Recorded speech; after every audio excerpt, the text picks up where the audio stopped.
So today we're talking about a man by the name of Guillermo Marconi, okay? Holy shit, I nailed his name, dude. I was practicing his name for I'm like, Guillermo. Anyway, well, on December 12, 1901, Guillermo was able to send a radio transmission over 2,000 miles. I believe it was 2135 to be exact. When you type in the observer height, the target distance, target size, there's over 638 miles of missing curve. Now, when he first started doing this and was trying to experiment, he was laughed at, right? You won't even make it 200 miles, the curve of the earth and all that. Well, not only did he succeed at his 2,000-mile venture, we are hitting places like Australia to England that's 9,000 miles. Which is why weird things were created, like the ionosphere, right? They're trying to just imply that, no, these signals are hitting the ionosphere and bouncing. Nice try. So are you guys starting to catch on to what's going on? Whenever the heliocentric model gets debunked using scientific method evidence, a new theory that can never be proven arises that baffles science. Let's get away from the baffling theories. Let's get back to Occam's razor. The simplest answer is most likely the correct one.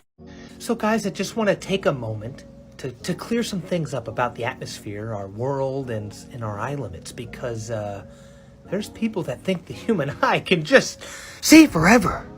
Well, folks, that couldn't be farther from the truth. Now, if you look behind me here, you see there's Mountain Ridge real close. Wow, it's nice, dark, defined. And then this one's not too bad. We can see it. And then as we get a little further, it's getting a little tougher. And what about this? Okay, here. And man, these are getting hard to see. But there's nothing obstructing. Why can't I see it?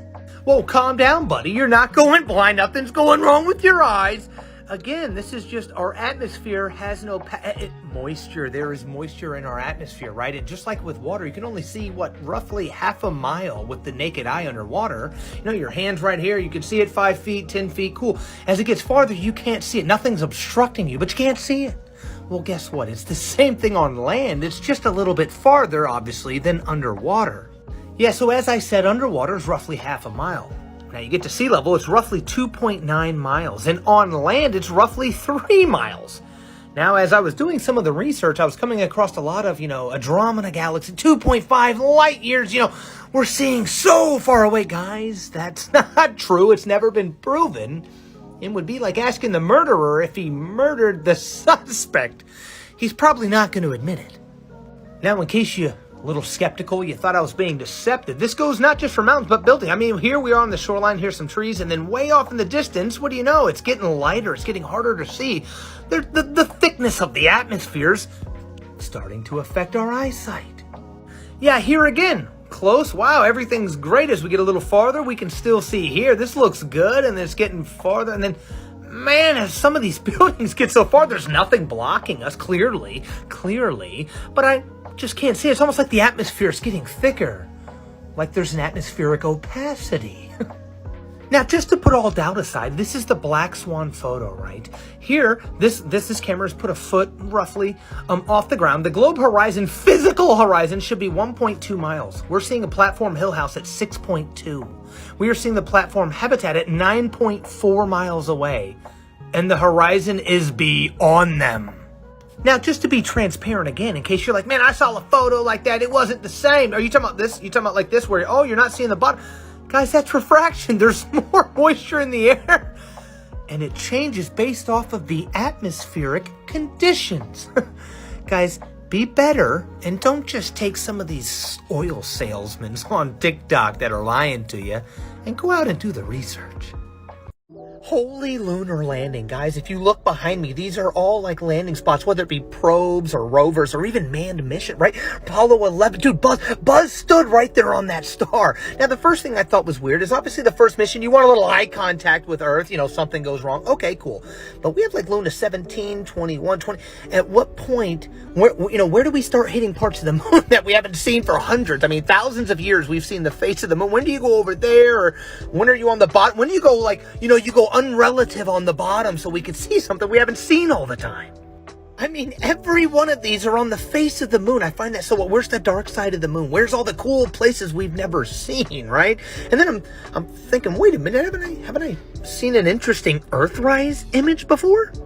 Yeah, this one right here. Well, hold on a minute. If all the landings are on the face, which means the side that's like you're pointed to the Earth, how did we get this top image? How did we get this photo here? I mean, can you make that? I mean, if you think about it, you'd be pointing, therefore to see the Earth, you would have a neck kink from hell, my man.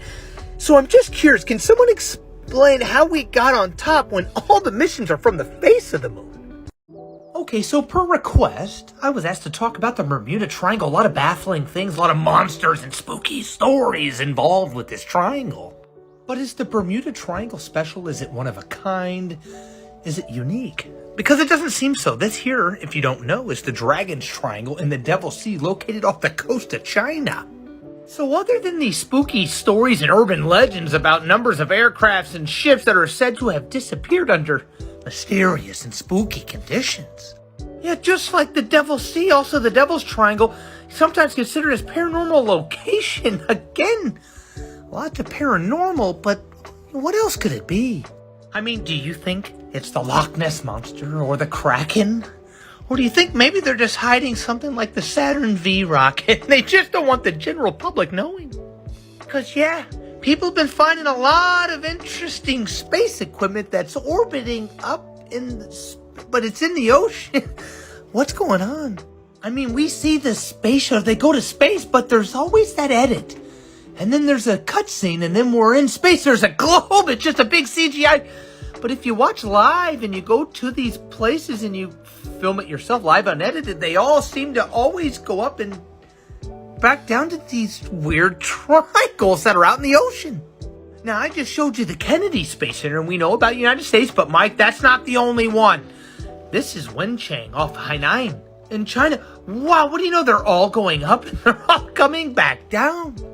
So I'll ask once again, now with critical and new thinking eyes, do you think these triangles are full of monsters and spooky things? Or do you think they just don't want you going there and doing any type of exploration or research? I mean, there are photos of NASA trying to fake a re-entry. I mean, just stop and think logically and stop falling for the cool stories on the news. Be better. Wait, so hold on a minute. Did you think that the Antarctic Treaty and Antarctica was the only place that we could not freely, independently explore to prove where we live? Because if you did, boy, are you wrong.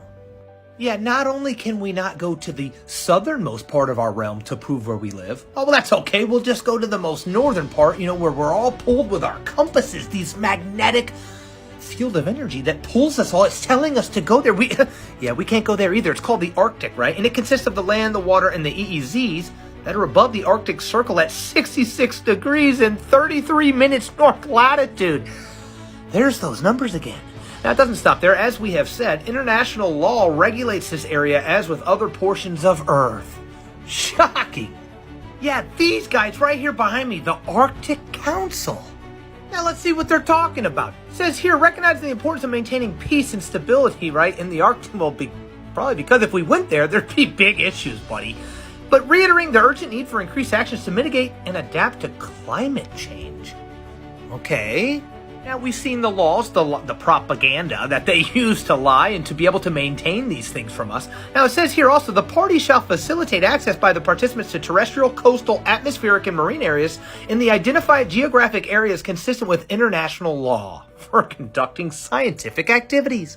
Just reiterating that, again, we cannot just freely and independently explore our realm and easily prove where we live. Now, let's take a look behind me. This is what we see when we see the North Pole from Google Earth. Now, why is the Earth a cartoon, but where the satellites, not the problem. Let's focus on the continents here, okay? Very interesting. Now, they're talking about all this ice and, it's been frozen, climate change. So let's take a look back at some of our past maps to see how far, the climate change, how much climate change is actually going on, how much ice is melting.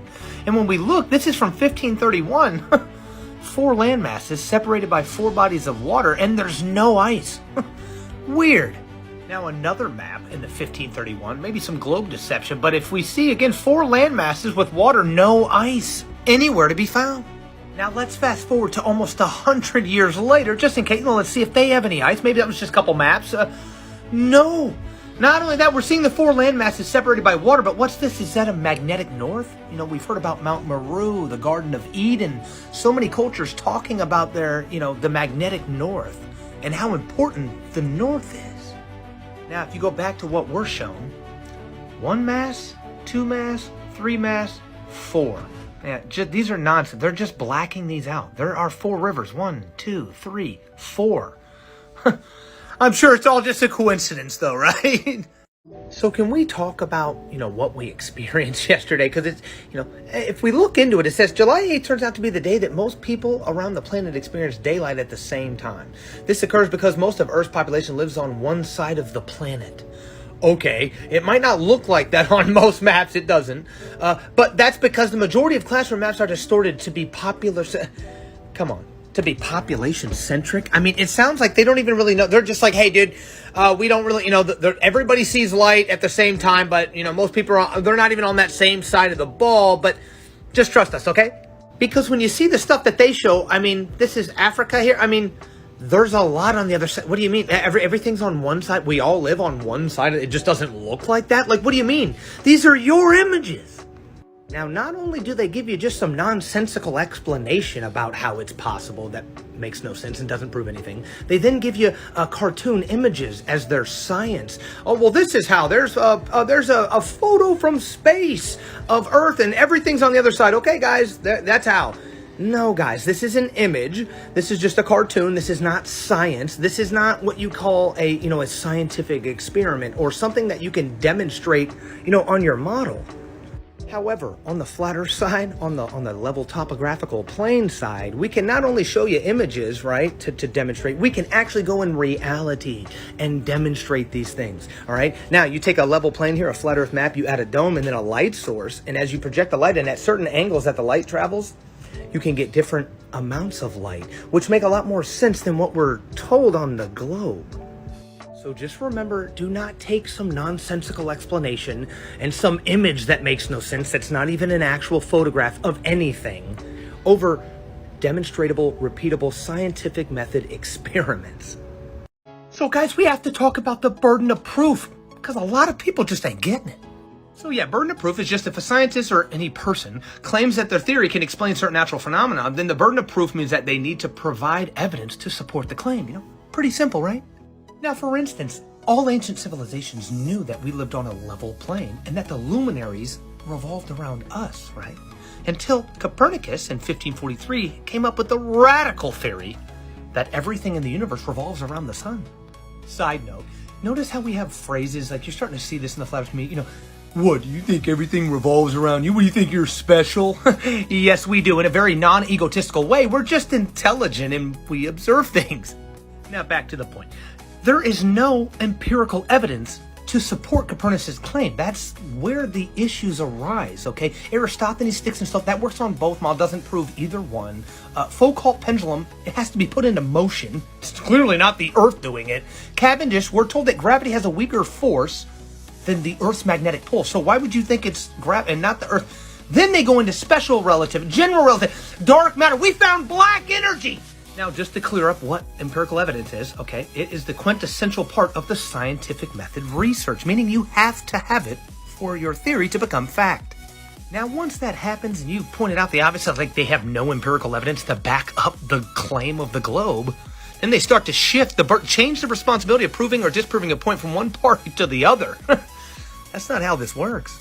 And that's when the fallacies kick in, which are common errors in reasoning that will undermine your argument. That's where this shit starts. Where's the edge, bro? Why don't you just go to Antarctica? Why can't I see Mount Everest from everywhere? How high's the sun? Are you saying you're smarter than all the scientists, bro? Why isn't it daytime all the time? You're just a stupid flat earther with no evidence. What are the stars made of?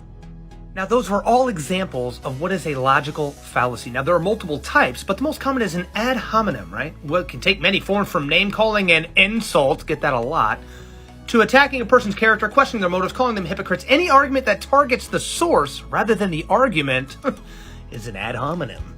Now, an ad hominem can either be on purpose by someone who is disingenuous, or it can just be a defense mechanism by someone who is experiencing cognitive dissonance. They're indoctrinated, and they just can't seem to handle that they've been lied to by their trusted sources. So make sure that do not allow ad hominems to deter you from searching truth, and only allowing empirical evidence, scientific method evidence, to determine a fact and your reality. So if you guys heard about the Neutral Buoyancy Lab in Houston, Texas, boy, do we have some issues. Guys, there is an entire ISS replica underwater in Houston, Texas? Guys, this ain't normal. Why is he underwater? Now, it's not just astronauts working underwater on the ISS training for space-related issues. But astronauts ain't the only thing they fake in this pool. Are you kidding me? Now, what's crazier is you have things like astronaut Luca Parmitano that have had water flooded the spacesuit helmet of the Italian astronaut, forcing NASA to abort the spacewalk and get him to safety. Well, that's interesting because last time I checked, there's no water in space, not in a vacuum, but there's a lot of water in a pool. Now, I know what you're thinking, Mike, what's the big deal? Maybe the guy, he got some water in his helmet due to the training facility. But again, he wasn't training, he was on a spacewalk, right? And in space outside of the Earth's atmosphere, there's almost no molecules in the gas that surrounds the International Space Station. The absence of molecules means that the air pressure is extremely low.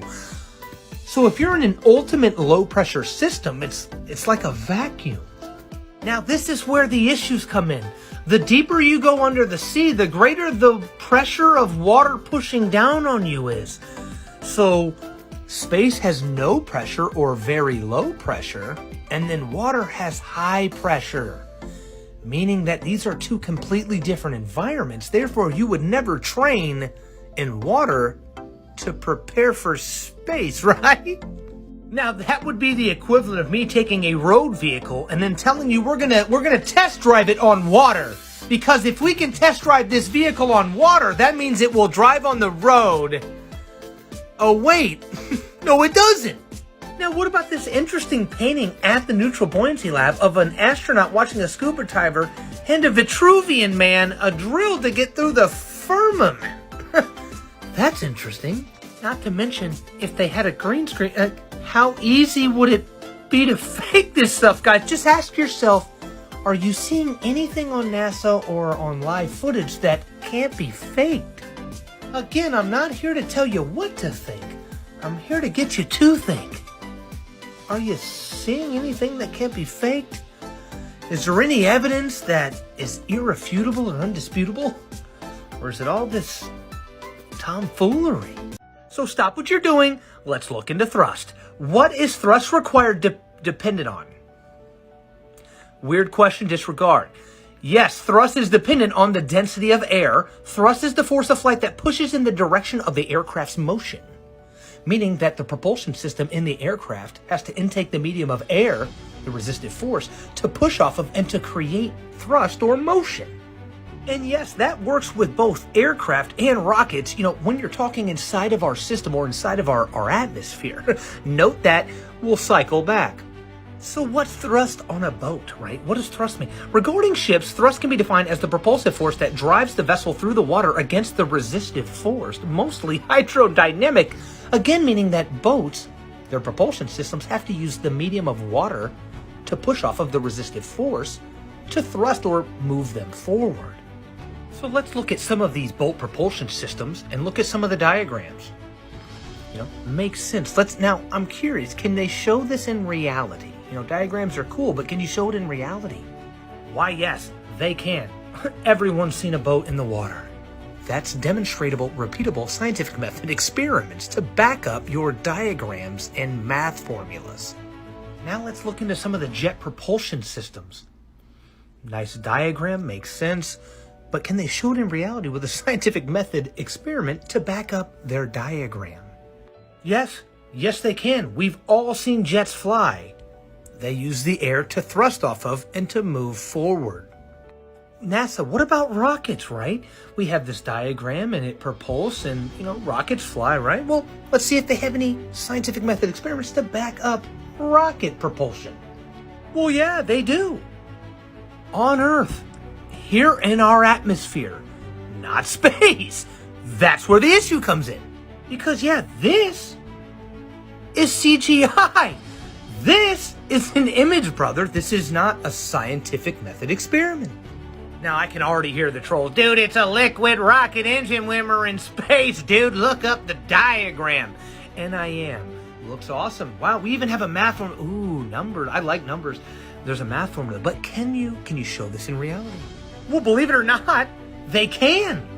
But they're not in space.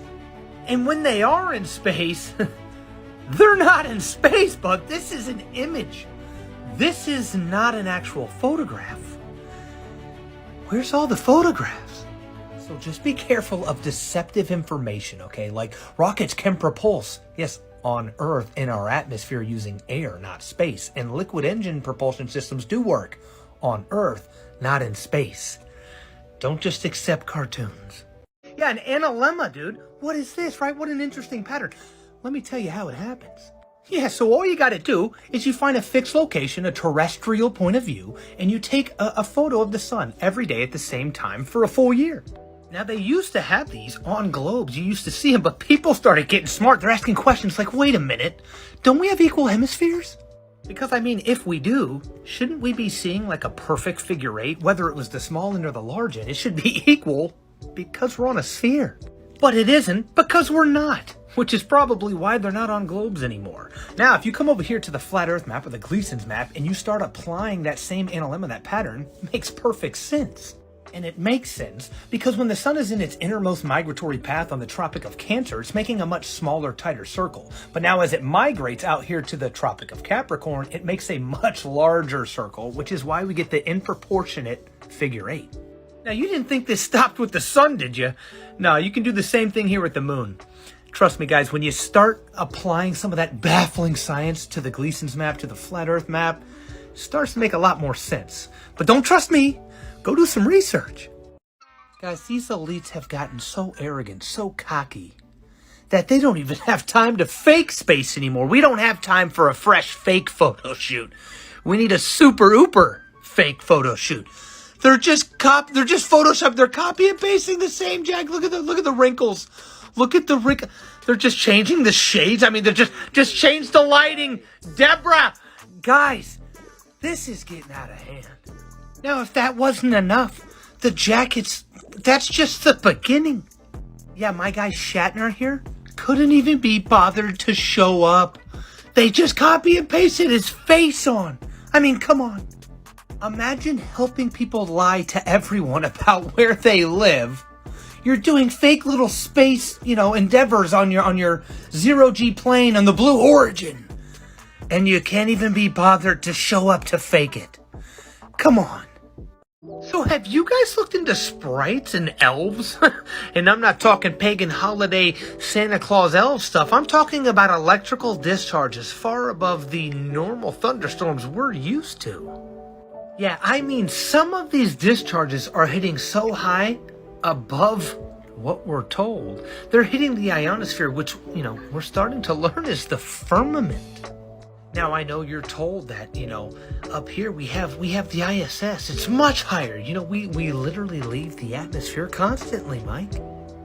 Now, the only problem is that when we get to these sprites, which are at 75 kilometers, that's cool, and I understand that's above the normal thunderstorms, so way down here at 12 kilometers.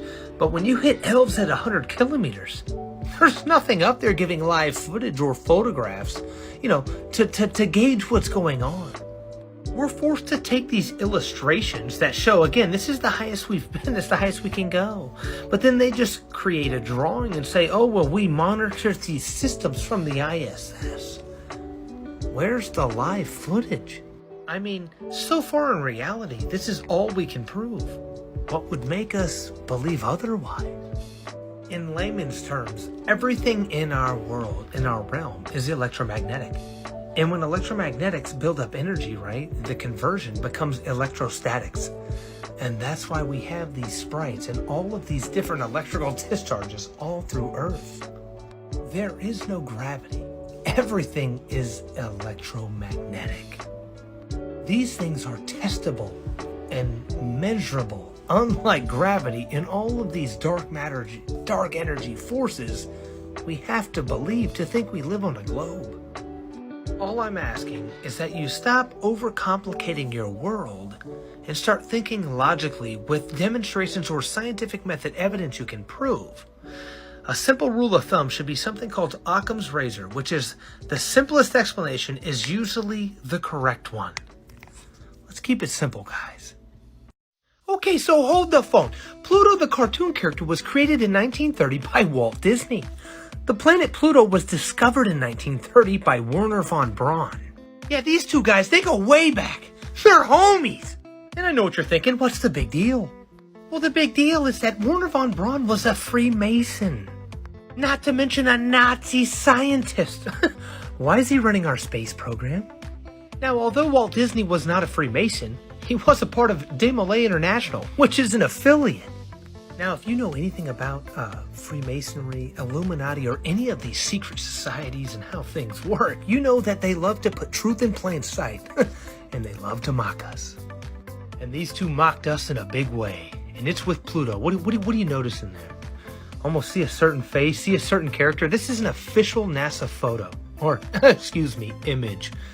And the next generation of liars, they love to come over here and they love to rub it in. They all love Pluto. But it does not stop there, and I think this being the most in your face it could get. Wernher von Braun's headstone with the Psalms 19:1, which reads, "The heavens declare the glory of God, and the firmament showeth his handiwork." I mean, I'm sure those are just some huge coincidences. Guys, I'm seeing a lot on here about eclipses and lunar eclipses saying, how does a flat earth explain? You guys don't even have a model that can, calm down. Do you have a model? Does the globe have a model? Because, what we're showing is this stuff here with the Umbra, the penumbra, cool cartoon, cool image, bro. When we do any type of actual demonstratable scientific method experiments, this is what we're seeing. Awkward, I know. There are no experiments showing spheres, 2, 3, whatever, recreating an eclipse, but lunar or solar.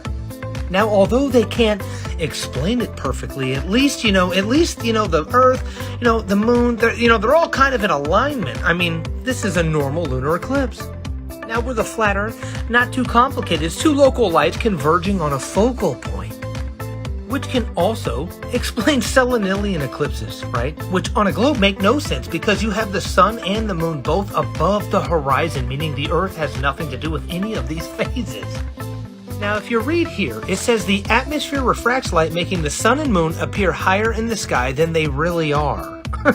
Well, that would fool most people, but if you've done some research, especially in the flat Earth community, we know refraction bends light downward. Meaning that if that were true, the sun and the moon being here would actually show up lower in the sky, not higher. Now, all I'm saying is we need to make sure that we think critically and logically and come to a conclusion that can then be demonstrated and backed through observable, repeatable science before we go on the internet saying some stupid stuff.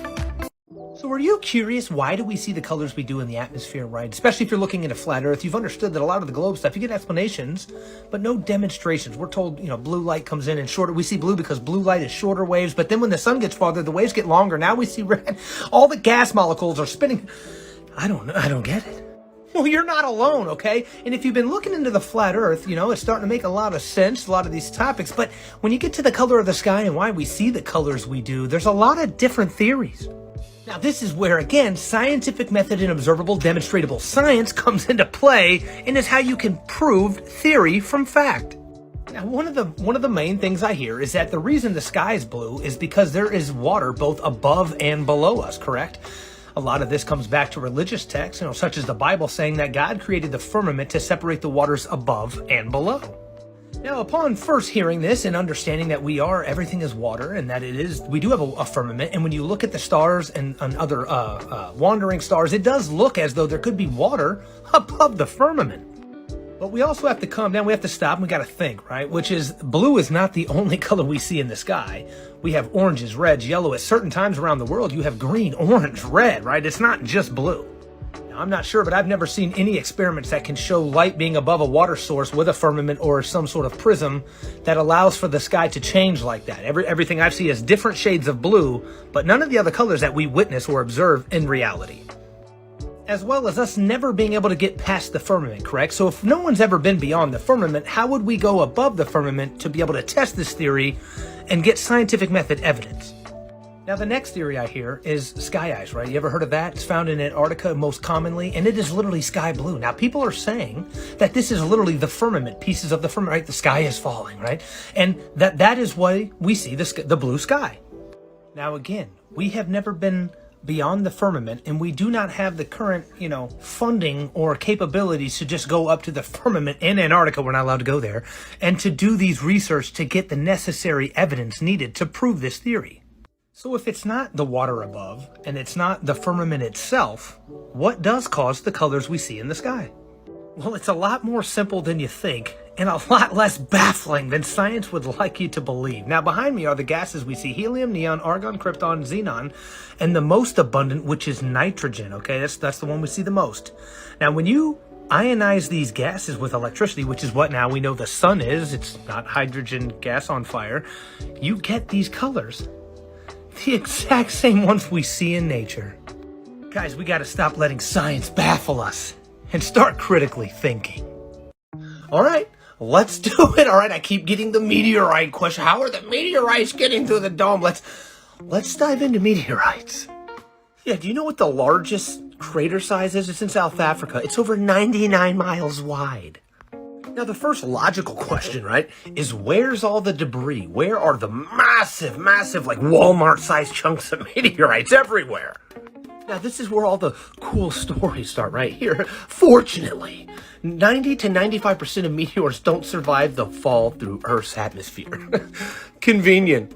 Now, the cool stories don't stop there. Most meteorites are found in Antarctica and the Sahara Desert. We can't go past 6. Convenient. Now, the next logically thinking question is going to be, well, Mike, why, how are they all perfectly indented they have 90-degree upturned edges, right? There's none coming in at an angle and like skidding across the earth. They're all just perfect crater impact with a perfectly upturned edge at 90 degrees. That ain't right. I mean, we should be having meteors going up and over and through, and oh my God, we're going in 4 different directions at 1.3 million miles per hour. But they don't. Okay, I'm getting there, okay? So if they're not being hit by meteorites and these aren't caught, what is it that we're seeing that falls to the sky, right? The meteors we're seeing. Well, oddly enough, people have seen and filmed some of these meteorites falling, right? Well, they go to the site. They're inquisitive people. What they're finding these metal spheres. Australia, Brazil, but it's not just there, it's everywhere, okay? And they're wrapped in like razor wire. And when these are reached certain speeds, okay, especially being dropped at high altitudes, they will catch fire and they look like meteorites. Convenient. Right, so we've talked and we know that these are not space rocks coming through the dome. And we've shown that what we're seeing for meteorites, very easy to fake through military personnel. I mean, they're metal balls wrapped in razor wire. Very simple to fake, right? But what could they be? What are these massive holes? Well, have you ever looked into geysers? Yeah, geysers here like at Yellowstone Park, okay? If you look here and you get close, you see that upward edge? It looks very similar to that 90-degree angle we're seeing come out of these crater impacts. Yeah, now look at some of these geysers after they've erupted. Familiar? And it ain't just one. There are hundreds. Now, we've all heard of the stories of different religions, Noah's Ark, etc., talking about there being a great flood and waters coming from the great deep. Now, I don't know for sure, but it's making a lot more sense than what we're told. So I'm just asking you to think a little before you believe some nonsense. So has anyone seen the Space Force logo? The one right here? Now, this pattern right here, this should be familiar to you, but if it isn't, let me learn you something. Yeah, that pattern is the seed of life, which is just the aerial view or above view of an electromagnetic toroidal sphere. But that pattern's importance does not stop there. It is also the exact pattern that our luminaries above make over our stationary plane every year. Which, when you think our ley lines on Earth look like this, which they don't, doesn't mean much to you and you might not think much about it. But once you realize our ley lines actually look much more like this, things start making a lot of sense. Yeah, it's almost as if the luminaries are electromagnetically locked or quantum locked to Earth. And they just make the same pattern revolving on the ley lines of Earth every year, forever and ever and ever. Now, if only someone, our ancestors or someone before had just kind of warned us, had told us that, we weren't spinning and that it was actually the luminaries above. They all did. We don't even have to go back that far. What about Claudius Ptolemy here? Yeah, he seemed to map the exact pattern seed of life from the luminaries above with no optics such as telescopes or any type of, cameras that we have today. Somehow mapped out Polaris never moving and the rotation of the firmament, the stars. Not only there, it didn't stop there. I mean, it's real funny how a guy in 127 AD was able to describe, explain, and then demonstrate perspective of constellations going counterclockwise and clockwise in respective hemispheres. Now, this is where the narrative and the history, the winners of war rewrite history, his story, correct? Because it says here that Ptolemy thought that the universe was a set of nested spheres surrounding Earth. Nested spheres, that sounds a lot more like, luminaries, balls of energy, sonoluminescence, things like that, not rock planets. Especially considering at that time, there was definitely no curve, no motion ever detected. We still can't today. So what would make him think he lives on a ball, right? That's why sometimes using discernment, we have to take the things that can be proven and other things as cool stories. So just as like a rule of thumb, when you're trying to do some research and all of a sudden science is getting baffling, stop thinking of it from a perspective that's spinning out of control and get back to being level-minded. Guys, I wanted to give you a little taste, a little hint, and a little insight into the deception that we're getting. Okay, so this here is a San Space Agency, okay, and they're commenting back to Trump, whatever, I don't care about all that. But look at this curve here. Wow, beautiful, right? You can't fake that, man. That is just gorgeous curve, right? Hold on. Yeah, the only problem here is the guys at San Space aren't too bright. They didn't realize that the curve is the same at ground level than it is up in the air. Now, it isn't just a sun, and this happens a lot, these wide-angle lenses, these fisheye lenses, man. And again, it's not just a sun, right? I assure you. Don't just trust me. Yeah, see, NASA's doing this shit all the time, too. And you'll get people, well, man, that ain't nearly that high. That's not what that look. No, brother.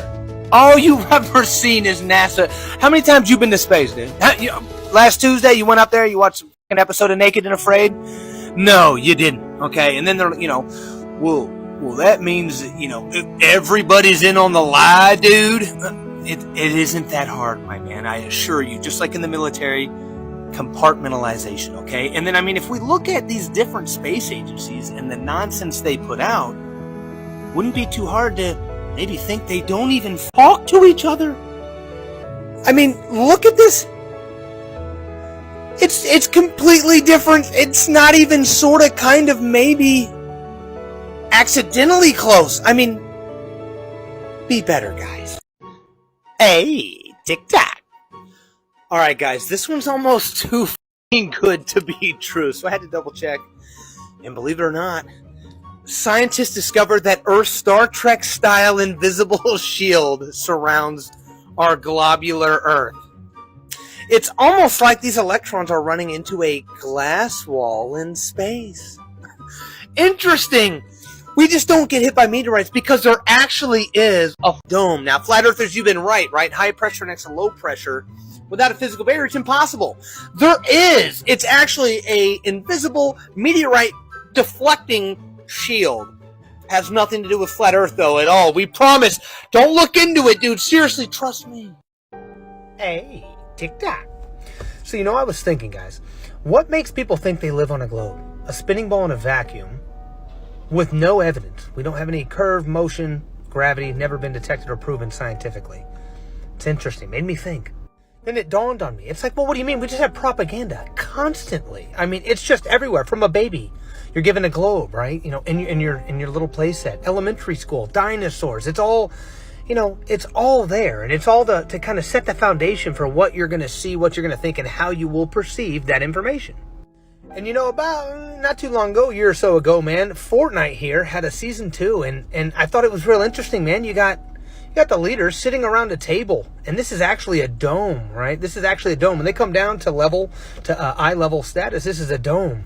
I was like, that's interesting. A level plane with a dome, enclosed system, white wall going around. Like, interesting. Now, I didn't get too crazy on the past season. I didn't want to jump the gun, but I did bring it up to my child, and I talked to him. I pointed out some things. But then the newest season had came out, and guys. This is propaganda. That is flat earth propaganda 101. This is how they get to the children, right? So they got to our generation with all the stuff in the textbooks and the boat getting blown. It's going off the edge. And then we get to this stuff where when you're a little older, you can play video games, and now they're trying to really capture your imagination. You're in space. You're fighting evil forces. Now that's all cool, and I get it. But, you know, when I started seeing the past picture, the past image, it made me think, where have I seen that before? Yeah, Hunger Games. Same exact situation. You have a bunch of elites that force people to compete or, you know, for their life or money, whatever it is. And they're inside of a dome, a level plane with a dome, an electromagnetic dome. What do you know? It's electrical. They end up breaking through, but that's not the point. The point is, everything is constantly thrown in our face in music, movies, news, whatever it is. All the propaganda is there. Now, you know, speaking of Hunger Games, right? It's not just the flat earth, the electromagnetic dome, the enclosed system, of course. But you ever see some of the outfits that we allow these celebrities to wear to some of these events, like the Met Gala? I mean, some of these look a little satanic, maybe? I mean, is this not a little inverted to you? Baphometish? I mean, this is sun worship, right? I mean, nah, it's all bullshit. It's not. Go back to your scheduled programming. Hey, TikTok. So how did... I got it. We had really good cartographers back then, and it was a lot easier to map the Earth without satellites. We now have satellites, and we have GPS, and yeah, I don't know. I don't know how they did it. Hey, TikTok. Oh, hey guys. So yeah, I'm just curious if you guys think Mr. Cox here is actually this ignorant and stupid, or if he's just deceiving us like all the other mainstream physicists and astronomers. What was that? Oh, in the back, yeah. Oh, it's just a couple of civilizations here. Okay. Yeah, here we go. How about there's just a couple cultures, huh? Yeah. Shut up. Hey, TikTok. So, none of you have thought like it's weird that we just have like NASA and some other countries, space agencies. We have a couple like Elon Musk on SpaceX. But did you ever ask yourself, like, why don't we have like way more people studying these things, trying to get, and further the human species into space, technology, anti-gravitic device, all kinds of, awesome, groundbreaking, innovations, technology, inventions. I don't know about you, but I used to be real big into astronomy. I was real big into, planets, and there's a billion other planets and galaxies, and, there's other species. There has to be. But then I started really questioning. I'm thinking to myself, why do we only have so many agencies? Like, shouldn't we have like hundreds of thousands of corporations, agencies, government entities, whatever, trying to further the human species? Why don't we have like hundreds of millions of different people, citizens, going to space and trying to figure this stuff out all together as a human species? Well, then, you start to look into it and you start realizing, well, we only have 41 active astronauts right now? 41? Well, All right, well, how many people do we have on Earth? You know, next obvious question.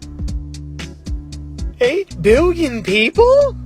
And I mean, once you start doing the math, you know, like a lot of things that are astronomical and that baffle scientists, the math just isn't mathing. What's going on, NASA?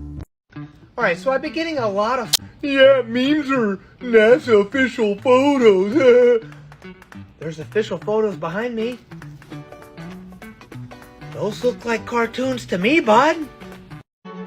Hey, tic-tac. Guys, again, man, I keep hearing even though we have the formula for curvature, and NASA's given us all the numbers, right, for their model, the heliocentric model, all the numbers are in. They only work with the numbers. The diameter is 7,917 miles.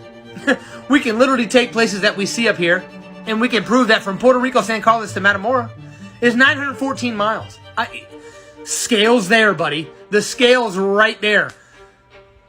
Make it make sense, please. Hey, tic-tac. If 8 inches per mile squared has nothing to do with the curve of the Earth, why is it on a globe?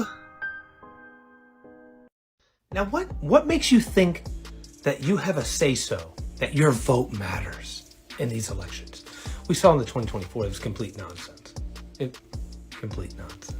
Now, these guys work for the same people. Now, you're asking yourself, if our government, if our politicians aren't in charge, Mike, well, who is? Well, it's these organizations who just so happen to also have a Gleason's map or a flat Earth map. Weird. Because, just like this wreath here signifies Antarctica, that's only one meaning. All right? I'm not sure about your history, but in Rome, the wreath signified victory or a win in battle. It seems like we're being told that the world has been overtaken. Now, I know your next question. Well, Mike, we have law and order. We have justice. We have a political system, a voting system. Not so fast. What voting system is that? It wouldn't be Dominion voting systems, would it? Smartmatic? None of these things, right? Because, there's already been multiple other countries that have used the same exact system and overthrown their ruler. Literally, the people overthrew their ruler. Now, again, if this was, if this is all a conspiracy and they're plotting to behind us to overtake the world and they're trying to do a one world, well, why isn't anyone doing anything? We have a court system. We can just hold them accountable. Well, that's where it gets a little interesting and sinister.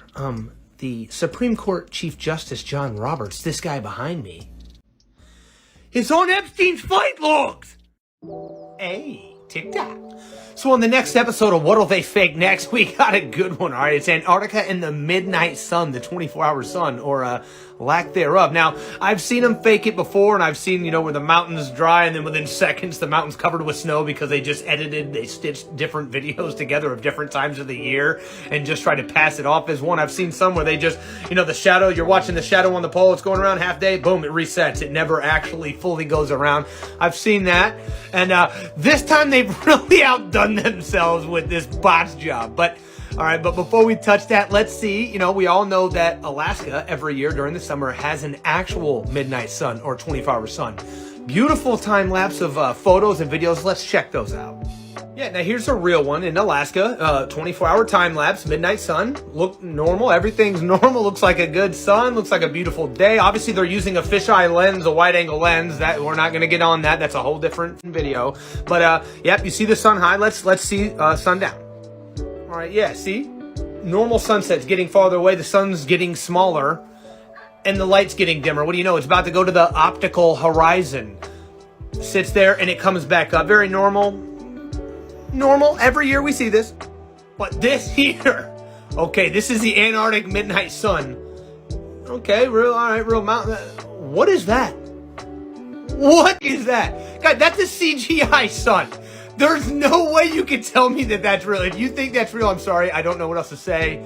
I don't know how to help you, bud. Okay? But let's not just look at the sun and how CGI and completely fake and cartoon it is, but let's watch the sunset and the lack thereof of the setting part or the getting away part. Yeah, this is it. This is the sunset. This is as low as the sun got in the video. Is here. This is the sunset. There's even a portion of the video where, you know, there's the chemtrail cloud smog where the whole sky is just cloud and blocking out the entire sun the whole way. NASA, could you care to explain? All right, so if you see these two photos and something inside your brain doesn't click and you're like, okay, well, one of them has to be lying, right? I don't know how to help you. So I'm sitting here wondering what makes you think that there are thousands of satellites orbiting us at 1,000 miles per hour right now, when it's common knowledge that the majority of our communication is done through underwater fiber optic sea cables and cell towers, you know, land-based communications. That's why, guys, it's not global positioning satellites. They are ground positioning systems, right? It's really not that complicated. Now, I know what you're thinking. You know, Mike, what are you talking about? I've seen satellites in space. Are you sure? Because NASA, Honeywell, they don't admit to photographs of satellites in space. They are images of satellites in space, such as the one behind me by Honeywell. All right, like, guys, I work at these places. I'm a contractor. I've worked at Honeywell, Lockheed Martin. All these same images are on the wall. There are no, like, photographs. This is not a real photograph, all right? But again, it's not just Honeywell. Oh, yeah. No, Lockheed Martin's doing this stuff, too. I mean, think about it. Look at this. What is that? And it's not just one. I mean, it's multiple. And I'm thinking, dude, if I'm making satellite parts, I'm trying to help humanity. I'm trying to further our species. And, you know, I'm like, hey, man, you know, I was working on that satellite last week, Mark. And, I'd love to show my kid, you know, a photo of one of our satellites in space. And then he emailed me this? Like, dude, what the f*** is this, bro? You can't be serious. Like, send me the real photo, please. And, you know, that's where you'll come to find out, dude. Like, there are no actual photographs. And, it's crazy. The small amount of satellites we do have are all within our Earth's orbit, all within the firmament. They're things like this, which is the Project Loon from Google, dude, which failed, by the way, because it's not going to happen. It can't even happen in the dome. It damn sure ain't happening outside the dome. All right, and they just have the actual real satellite connected to this balloon. All right, now listen, man, some of these high altitude balloons, dude, they get as large as football stadiums. They can stay in the air for weeks, months. It's impressive. It's actually crazy, okay? And I know what you're thinking, there aren't just a whole bunch of balloons everywhere. Well, no, it's not just balloons, okay? It's not just satelloons. There are things called HAPS, right? It stands for HAPS, which is high altitude platform stations, such as this that are flying around, okay? There's HAIL, which are high altitude long endurance. There's airborne relay. There's all kinds of things, man. And, you know, oh, well, I see the lights. I see the ISS in the sky. I can see it orbiting. Go watch it, Mike. No, nobody. We can prove that you cannot see a Boeing 747 with the human eye, the naked eye, at 7 miles up, roughly 7 miles. But you think something that's just slightly larger than a Boeing 747, you're seeing it over 250 miles? Keep dreaming, bud. So did they send the Legos to globe Earth or concave Earth? NASA, link me, bro. So we got to talk about enclosed systems, because I'll hear, you'll see a lot of the bot troll accounts and stuff, and some people say, well, flat Earth is so stupid. Well, what's so stupid? Because every time that we have ever created life, plant, and whatever we're trying to create, it starts in an enclosed system, dude. Plant chambers that are underwater, whatever it is, terrariums, it does not matter. They are self-sustainable. Pressure has to have a container. I did some looking today for an experiment, and any scientific method experiment to prove that you could have pressure without a container, nothing. Everything was go outside, look at the atmosphere, our Earth, our world is a perfect. Guys, that's not an experiment. That's you just saying something. Go outside. Why is this? Can you explain why the sky's blue? Look up, it's blue. That's not an experiment, guys. You have to come to a conclusion through using a hypothesis, and then implementing that in reality, and then demonstrating it, observing it, and then it's something that anyone can do. It's not like a gate-kept secret that's only done through weird cutscene and Hollywood editing. It's I don't understand. Again, every time we create life, it's an enclosed system. So why is that so weird? When they show how they're going to create life on Mars, they're in enclosed systems. Like, why is that so weird? Why is that so hard to understand? Fill me in. Hey, TikTok. Are you one of those people that come to TikTok looking for truth? You like to question, you like to learn. You've been out in the world a little bit, and you've already come to realize it's bullshit. Everything's literally designed to keep us down and dumb. Well, you've come to the right place, because I'm here to clear a few things up, because there's a lot of, globe troll accounts. Some are even paid for. Weird. We're not going to get into that yet. Let's start slow, okay? You're special. You are intelligently designed, and there is a creator. We live in a created world. Now, I'm not religious, and I do not subscribe to any religion. I don't believe anything, okay? The belief is the enemy of knowing. Second, we do not live on a spinning ball inside of a vacuum, traveling at 1.4 million miles per hour in 4 different directions. I know, shocking, absolutely crazy. But let me just let me pique your interest. Because, yeah, we've all seen the NASA, the Blue Marble, and, I'm not sure if you've seen some of these other ones. They get a little weird, but believe it or not, these are not photographs. These are images. That's all they are. NASA even admits that. They will not call them photographs. Promise. But over here on a level plane, you can do real world observations. You can do scientific method experiments yourself out in reality to prove we're not on a ball. You can do these things, unlike the heliocentric model that does not have any experiments that prove that we're on a ball at all. Einstein, many other of these pseudoscientists have literally admitted this. So to really close out, again, no one can travel beyond 60 degrees south in any direction unless you are on vacation, a guided tour of some sort, a scientist, or in the military. That's it, man. There are literal documented accounts of boat and plane not being allowed to, being turned away, met by some sort of military force. Okay, we have to get away. You got to use discernment, man, because again, there are a lot of troll accounts. They just say insults. They just say vague statements that don't mean anything. Oh, you never finished elementary school. Oh, must be nice to be ignorant. They're just saying stupid things. That doesn't prove flat earth. They're just words.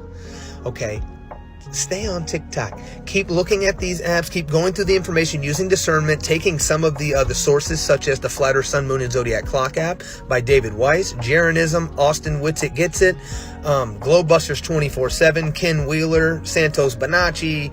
There are a lot of great sources. A. Warrenon. Do your own research, and don't just trust what troll accounts on the internet are saying. Trust what you can prove using science, the scientific method. Hey, TikTok. Hey, do you guys got any of that curve, dude? I'm trying to find curve. Nobody's got it. I don't care what elevation. I just need some curve. We're not on a ball. Hey, TikTok. What's up, guys? We got to talk about flight paths, all right? Flight routes, and pertaining to being on a globe or a level plane, a flat Earth, okay? And how, when it comes to most flight routes, or a lot of northern to northern locations, the globe and the flat Earth are similar. Very, not too many problems, not too many objections. But it's that tricky southern to southern, that south to south location, where things should be very simple. Little connection from South America to Africa, whatever it is. Should be very simple. Australia to South America. These should be very simple, quick flights, cheap. They're not. You'll find out that is completely not true. Now, I got a book behind me called 16 Emergency Landings Proving Flat Earth, okay? Which, if I'm not mistaken, that's up a couple. That's either 18 or 19, I think, now, emergency landings, okay? Nonetheless, they prove that we are not on a globe, okay? Whether it be pregnancy, heart attack, stroke, whatever the case may be, the plane's got to stop. So the scheduled flight is interrupted, and they will make, one is they're coming from Tokyo, they're coming from Japan, they're going to Los Angeles, and they stop in Alaska. They go way up to Alaska, and you're like, well, that doesn't make any sense. You know what I mean? It's closer to just finish your trip. Why would you go a longer distance to stop for an emergency? That makes no sense. Until you apply a Gleason's map and you find out it's a straight line and Alaska is completely on the way, it makes perfect sense. Now, I want to show you at least one of these. I'm not going to get into all 16, okay? Go get the book. Go do some research. But I do want to show one, just to give a nice example. Yeah, so here, all right, on this example, we got a guy going from Sydney, Australia, trying to get to Rio de Janeiro, South America. And for some odd reason, they go all the way up to Los Angeles. That makes, why? That makes no, why would you go almost, wow, you're going almost twice your distance when you just make a nice little trip right here on the bottom of a ball. Should be very simple, right? Wrong! It's not what happens. But you know what? When you go to a flat Earth map right here, it makes perfect sense on a Gleason's map. It's a straight line. I'm telling you right now, again, it gets overlooked a lot because a lot of northern to north locations, it's no issue. There's no problem. You wouldn't really recognize, you wouldn't see too many discrepancies or anything like that.